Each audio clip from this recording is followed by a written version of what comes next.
जयपुर ईदगाह road स्थित लाल मस्जिद चौराहे पर समाज सुधार और जागरूकता के उद्देश्य से एक ऐतिहासिक कॉन्फ्रेंस का आयोजन किया गया।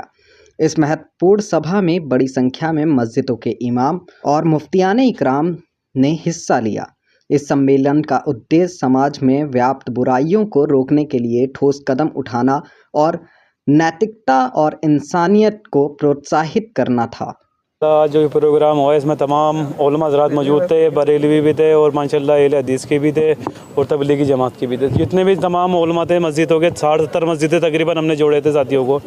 तो अल्लाह का शुक्र, अल्लाह का एहसान है जो हमने हमारे जज्बात रखे थे हमारी टीम वालों ने। जैसे माशाल्लाह साथी खड़े हुए हैं, तो जैसे आज फिजूल जो खर्चा चल रहा है शादियों के अंदर 2-2 करोड़ 3-3 करोड़, और हमारी बच्ची हैं स्कूलों से महरूम है, कॉलेजों से महरूम है। हाँ, हमारे बड़े इलाकों के अंदर जैसे 4 दरवाजे हो गया, ईदगाह हो गया, तमाम जो बड़े इलाके हैं, आज एक गार्डन अमीर आदमी कर रहा है 40-40 50-50 लाख में तमाम शादियाँ इस लेवल पे पहुंच रही हैं। और फिर उस शादियों के अंदर अपन खुद अपना हाल देखें, 90% औरतें रोडों के ऊपर नाच रही हैं और 90% यानी कि 100% में से 90% औरतों के सरों से रुपट्टे उतर चुके हैं। रुपट्टे भी हैं तो जाली वाले रुपट्टे हैं, और यानी कि गैर चलता हुआ शराबी जुआरी उनके साथ नाच रहा है।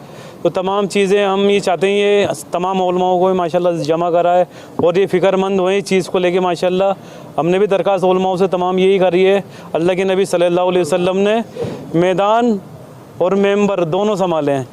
आज गरीब पीड़ित नशे के अंदर होकर कितने पीड़ित जा रहे हैं हमारे। आज लिस्ट तैयार करें नशे के अंदर ख़त्म होने वालों की, तो ईदगाह, वन विहार, कच्ची बस्ती, 4 दरवाज़ा, जयपुर के तमाम लिस्ट यानी कि तकरीबन 400-500 से भी ज़्यादा लोग मर चुके हैं हमारे नौजवान। तो इसकी फ़िक्र कौन करे? इसकी फ़िक्र के लिए माशाल्लाह उलमा इकराम भी माशाल्लाह खड़े हुए हैं, और ये तमाम लोग जो हमारे कमेटी के साथी हैं, सदस्य हैं, अल्हम्दुलिल्लाह ये लोग भी खड़े हुए हैं। यानी कि माशाल्लाह एक मिशन टारगेट अल्लाह इसको कबूल फरमा ले, छोटी छोटी सी चीज़ें। और माशाल्लाह हमारे साथी अकरम भाई मौजूद हैं यहाँ पे, जमील भाई मौजूद हैं, जफ़र भाई हैं और इमरान भाई खुद मौजूद थे माशाल्लाह। तो तमाम लोगों की फ़िक्रों से माशाल्लाह आपकी टीम द्वारा आगे भी कोई प्रोग्राम किया जाएगा? जी बिल्कुल, आगे प्रोग्राम इंशाल्लाह होते रहेंगे। प्रोग्राम के मंच पे भी इंशाल्लाह मिलेंगे हम आपको, और अल्लाह ने चाहा तो गली मोहल्ले में और जहाँ पे भी इंशाल्लाह इंसानियत को तकलीफ़ होगी, खाली मुसलमानों को नहीं, इंसानियत को जहाँ तकलीफ़ होगी इंशाल्लाह हमारी टीम वहाँ पे मौजूद रहेगी। आज जो हमने इमाम कॉन्फ्रेंस रखी, मीडिया और इमाम को आमने सामने बिठाकर बात रखवाई, तो वो मुद्दा हमारा कुछ ऐसा है कि जैसे आज शादी ब्याहों में विदाई आती रात को 4 बजे, 2 बजे, 3 बजे, जब उनका दिल करता विदाई लाती, बम पटाखे फोड़ती, तो ये शरीयत के ख़िलाफ़ है और ये होना भी नहीं चाहिए। किसी भाई को तकलीफ़ हो रही, कोई दिल का मरीज़ है, कोई क्या है, कोई छोटा बच्चा सो रहा है, किसी के क्या हालात है, उसको सुबह उठना है, काम पे जाना है, कितने पंछी परिंदे जानवर उससे परेशान होते हैं। तो हमने इमामों से दरख्वास्त रखी कि आप इस पे सख्त बोलें और इसके लिए मेंबर से अपनी बात रखें, नहीं तो आप निकाह पे जैसे एक्शन ले उस तरीके से ले सकते हैं। हम आपके साथ खड़ी, पूरी टीम आपके साथ खड़ी इंशाअल्लाह। कोई सदर कमेटी उनको तकलीफ़ देती तो उसमें भी हम उनके साथ हैं, इंशाअल्लाह उनके साथ रहेंगे। अस्सलाम वालेकुम। हमने जो आज मीटिंग रखी थी वो हालात हाजिरा, यानी आज जो हालात उम्मत में पेश आ रहे हैं कि घर घर में नशा पहुंच चुका है और घर घर में बेदीनी पहुंच चुकी है। आज हमारे बच्चे तालीम से दूर हैं। आज हमारे जो बच्चे हैं वो 10 साल से ऊपर होते ही सिगरेट पकड़ लेते हैं, स्टिंग पकड़ लेते हैं, और उनके हाथ में मोबाइल है, और फिर उस मोबाइल के ज़रिए पूरी रात जागते हैं, और जब वो जाग कर उन मोबाइलों में कुछ चीज़ें ऐसी देखते हैं तो वो नशा करने लग जाते हैं, और पूरी रात नशे की वजह से उनके घरों में झगड़े और उनके घरों के हालात दुरुस्त नहीं हैं, उनके घरों के हालात बस से बदतर होते जा रहे हैं। तो हमने इमामों को इसलिए जोड़ा था कि इनके पास मिंबर है, या हमारे क्या कहते हैं हमारे सिपह सालार हैं, या हमारे हाकिम हैं, या हमारे क्या कहते हैं मेरे अजीज़, ये हमारे रहनुमा हैं, ये हमारे लिए चांद जैसे आसमान पे होता है, इस तरीके से ये हमारे इमाम हैं।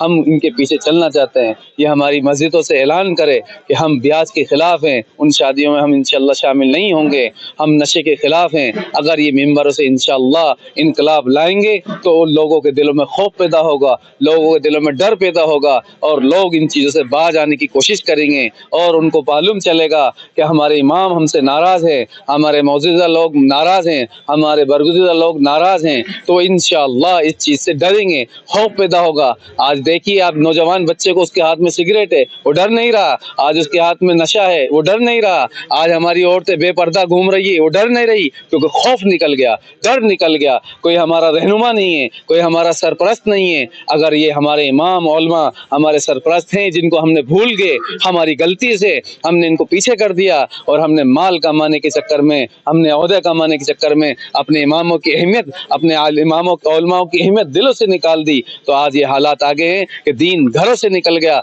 बस से बदतर हालात आ चुके हैं। इसलिए इस नौजवान कमेटी ने एक फैसला करा है कि हम इमामों के आगे खड़े हैं कि कोई भी तलवार, कोई भी चाकू, कोई भी बर्छा या कोई भी बात आएगी तो सबसे पहले हमारे सीनों पर आएगी। और हम ये चाहते हैं कि मेंबर से ऐलान लगाएं कि हम इन सब चीज़ों के खिलाफ हैं और हम उन शादियों में जिनमें बम पटाखे फोड़े जाएं, हम उनका निकाह नहीं पढ़ाएंगे। जिन शादियों में डांस गाना बजेगा, हम उनका निकाह नहीं पढ़ाएंगे। जिस घर से खुल्लम खुल्ला नशा बेचा जा रहा है, जिस घर से खुल्लम खुल्ला ब्याज का कारोबार हो रहा है, हम उन घरों में, शादियों में या उनकी खुशियों में शामिल नहीं होंगे। बस यही उन्वान है, यही मेहनत है। आप तमाम तरीके से काम होगा क्या? महल्ला वाइज कमेटियां बनेंगी, किस तरीके से काम करेगी आपकी टीम? अभी कमेटी हम इमामों के पीछे हैं, अभी इमामों को हमने आगे करा है। अभी जैसा हमें मशवरा देंगे उस तरीके से हम इंशाअल्लाह उस पर अमल। क्या पैगाम रहेगा आज प्रोग्राम? अल्हम्दुलिल्लाह रब्बिल आलमीन वस्सलातु वस्सलामु अला रसूलिल अमीन व अला आलिहि व सहबिहि अजमईन, अम्मा बाद।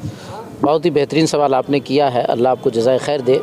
अल्हम्दुलिल्लाह आज जो ये प्रोग्राम हुआ है, इसमें जितने भी आइम्मे मसाजिद हैं इस एरिए के, इस इलाके के 4 दरवाजे से लेकर के ईदगाह का जो एरिया है, इसमें अल्हम्दुलिल्लाह सारे जमात के लोग, चाहे जमात अहले हदीस हो, चाहे तबलीगी जमात हो, चाहे बरेलवी जमात हो, सारे अइम्मा अल्हम्दुलिल्लाह मौजूद थे। और सब ने इत्तेफाक के साथ ये तय किया है कि जो हमारे यहाँ शादियों में फ़ुज़ूल ख़र्ची हो रही है, लड़कियों के यहाँ दान दहेज़ का जो मामला चल रहा है, इसी तरीके से हमारी बच्चियाँ जो गैरों के साथ फ़रार हो रही हैं, इसी तरह हमारे समाज में जितनी भी बुराइयां चल रही हैं, हम उलमा ख़ुद इंशाअल्लाह इसके लिए आगे बढ़ेंगे। हम सबसे पहले इस बुराई को मिटाएंगे। हमारी और आपकी ज़िम्मेदारी है सब मिल कर के इस प्रोग्राम को कामयाब करें। इंशाअल्लाह जब आवाम भी साथ देगी और ख़ुसूसन जो उमरा हैं, अल्लाह ने जिनको दौलत से नवाजा है, अगर ये लोग आगे आएंगे तो इंशाअल्लाह इसमें हमें कामयाबी मिलेगी। तो मैं मुबारकबाद दूंगा आप तमाम हज़रात को, जितनी टीम यहाँ मौजूद है, जिन्होंने ये प्रोग्राम करवाया है, कि अल्हम्दुलिल्लाह इस तरह का प्रोग्राम कराते रहें। हम आपके साथ हैं और अल्लाह की मदद के बाद इंशाअल्लाह ये मामला आसान होगा। उलमा इकराम को जमा करा था, उसकी वाहिद वजह ये थी कि बस्ती और इलाकों के अंदर जो हमारा माशरा के अंदर बिगाड़ आया है, छोटे छोटे मासूम बच्चे जो है 10 साल के, 20 साल के जो है नशे के अंदर पड़ गए हैं, तो उनके ऊपर जो है उलमा इकराम बैठ के ये फ़िक्र करें कि इन लोगों को, इन बच्चों को जो है कैसे बचाया जाए, इन लोगों से, इन बच्चों से जो है उस लत को कैसे छुड़ाया जाए। उसके लिए हम सबको एक होना पड़ेगा और सबको मिलके मेहनत करना पड़ेगी। उसके बाद ही हमारी बस्तियों के अंदर, इलाकों के अंदर जो है इस नशे को ख़त्म किया जा सकता है। और एक बात, हमारे इलाकों के अंदर जो है एक इल्म के ताल्लुक़ से जो है, पढ़ाई के ताल्लुक़ से भी जो है बहुत कमज़ोरी है। तो हम ये चाहते हैं कि हमारी बस्तियों के अंदर, हमारे इलाकों के अंदर अच्छे स्कूल खुलें, जिससे जो है बच्चे अच्छी तालीम ले सकें, मदरसे खुलें और बढ़िया जो है हॉस्पिटल भी खुलें। हम कोशिश करें, हम सब साथियों की जो है कोशिश है कि हमारे इलाकों के अंदर, हमारी बस्तियों के अंदर अच्छे हॉस्पिटल भी खुलें। उसके लिए हमने जो है